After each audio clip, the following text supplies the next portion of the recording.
Rico, gracias por estar aquí, arrancando la fila con tu nuevo libro, El vendedor de silencio. Bueno, se basa en la vida de Carlos de Nigri, uno de los grandes líderes del periodismo y de opinión a mitad del siglo XX, en una época del PRI bastante fuerte. ¿Cómo es que surge esta idea de escribir sobre este personaje? Bueno, mira, hace 25 años, cuando yo leí algunas anécdotas de la vida de Negri contadas por sus contemporáneos, me di cuenta de que ya había una leyenda negra en torno de este personaje, ¿no? Y yo creo, como los románticos alemanes, que las leyendas populares deben ser la materia prima de la literatura. Y me di cuenta de que este personaje estaba pidiendo a gritos un novelista, ¿no? Y entonces mi trabajo consistió en reunir los fragmentos dispersos de esa leyenda que andaban de boca en boca, hacer una investigación hemerográfica, en archivos, recabar testimonios, ¿no? Y crear una trama verosímil para darle coherencia a todos estos elementos, ¿no? ¿Qué tan difícil fue introducirse a este personaje y a las épocas que manejas dentro del libro? Bueno, a mí me costó trabajo porque es un personaje con el que yo sentía mucho rechazo, ¿no? Pero cuando empecé a escribir diálogos en los que yo tenía que caracterizar por medio del habla a De Negri, entonces fui dando con el hilo de la mentalidad de un transgresor cínico, ¿no? Porque yo creo que a personas como De Negri les da mucha firmeza para imponerse a los demás el pensar que todos son igual de canallas que él, ¿no? Incluso los moralistas, que a sus ojos parecen ambiciosos encubiertos, ¿no?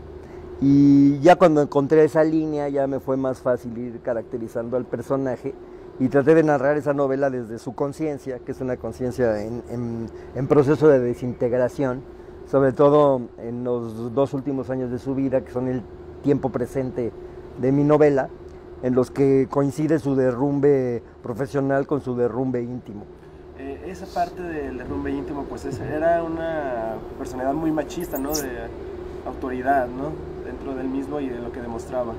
Sí, él tenía una misoginia patológica y yo creo que existe una correspondencia muy clara entre esa manera suya tan atroz de tratar a las mujeres que amó y el carácter autoritario del régimen al que él sirvió, ¿no?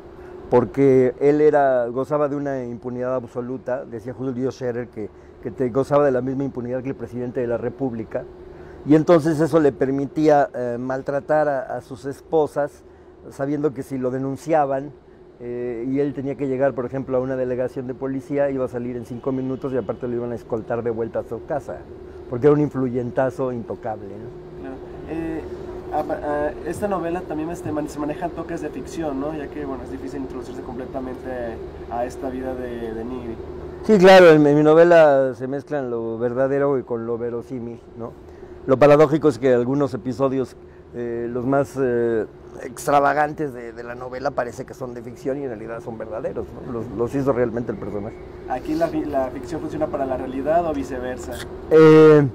Yo creo que la realidad probablemente fue peor de lo que yo cuento en este libro, porque hay muchas atrocidades de Negri que yo no quise incluir en la novela porque me parecían redundantes. ¿Cuánto llevó esta investigación? Porque no solamente es de él, también es otros personajes que se contraponen a su personalidad, ¿no? Inclusive.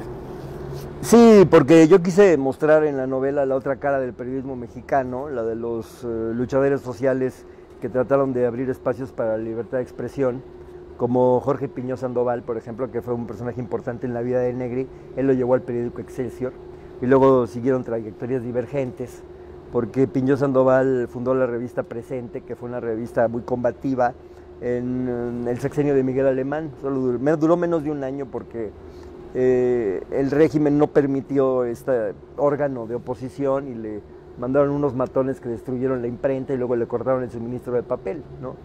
Y por el otro lado también aparece Julio Scherer, ¿no?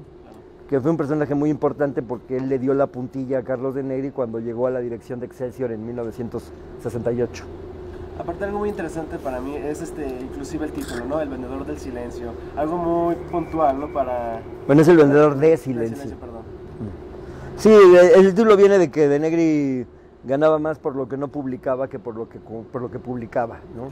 O sea, él hacía periodismo de investigación, procuraba enterarse muy bien de cómo estaban las corruptelas entre la oligarquía y el poder, los funcionarios de alto nivel, y después cobraba su silencio a precio de oro, ¿no? Por eso es el vendedor de silencio. Y aparte participaba y colaboraba en otros medios fuera del país, ¿no? Sí, porque él fue hijo de un prominente político sonorense, Ramón P. de Negri, que fue secretario de Agricultura con Obregón y de Industria y Comercio con Portes Gil, y además fue embajador de México en Alemania, en Bélgica y cónsul en Nueva York. Entonces de Negri tuvo la fortuna de peregrinar por varios países durante su infancia, aprendió inglés, francés y alemán, y eso le dio una enorme ventaja con respecto a los periodistas de su época, porque él tenía una gran red de contactos internacionales, escribía en Life, en Time, y los políticos de la época se paraban el cuello cuando de Negri los entrevistaba, ¿no? Que a la par es considerado por muchos como uno de los mejores de su tiempo y otros como de los peores de su tiempo. Sí, decía de él Julio César que era el mejor y el más vil de los periodistas, ¿no? El mejor por eso que te he dicho, y el más vil porque fue el más descaradamente mercenario, ¿no?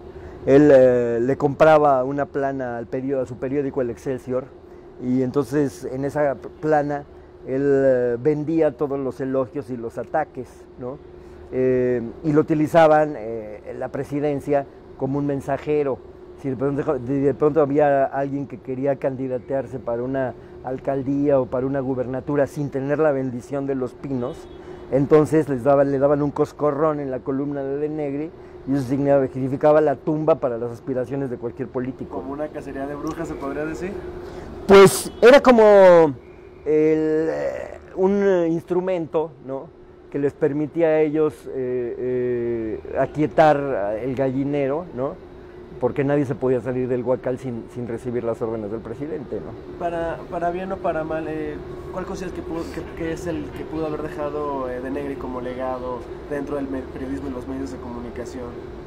Bueno, él dejó el legado de su modus vivendi, ¿no?, que ha permanecido hasta la fecha, porque todavía tenemos periodistas que chantajean a políticos y periodistas que se venden al mejor postor, ¿no? Entonces creo que hizo escuela en ese sentido, ¿no? Si bien ya después de él nunca hubo periodistas que tuvieran una vida tan escandalosa, ¿no? ¿Cómo fue todo este proceso de trabajo, de investigación? Porque bueno, ha sido bastante exitoso tanto en venta como en crítica este libro. Bueno, pues como te decía, hice una investigación hemerográfica, recabé testimonios, pero también tuvo que intervenir aquí mucho la ficción, ¿no? Hay aspectos de la vida de Negri, como por ejemplo sus relaciones íntimas, que es muy difícil averiguar cómo fueron, y en ese campo pues yo sí pude ejercitar bastante la imaginación. Que a la par lo convierte también en un personaje vulnerable, ¿no? La situación como tal, ¿no? Sí, yo creo que era un hombre muy atormentado, ¿no?, con una debilidad de carácter, y eso lo arrastraba al alcoholismo. Lo terrible es que cuando estaba borracho agredía salvajemente a sus mujeres. Una problemática ahí. Actualmente con la información, ¿cómo la visualizas a través del nuevo trabajo periodístico que se hace a través de la digitalización de las cosas, las redes sociales, la hipercomunicación? ¿Cómo lo visualizas actualmente? Pues que tienen sus pros y sus contras, ¿no?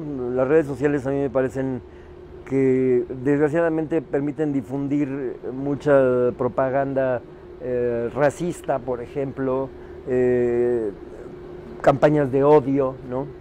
Y esto es algo que antes, cuando había códigos éticos en los periódicos, en los medios de comunicación, no se permitía, ¿no?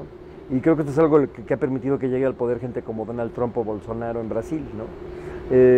Y además percibo que la gente de las redes sociales solamente quiere leer comentarios de los que piensan igual que ellos, no buscan la opinión del que piensa diferente, ¿no?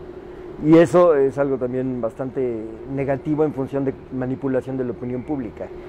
Pues yo creo que los escritores y los periodistas tenemos la obligación siempre de decir lo que pensamos, aunque lo que pensamos sea impopular en un momento dado, ¿no?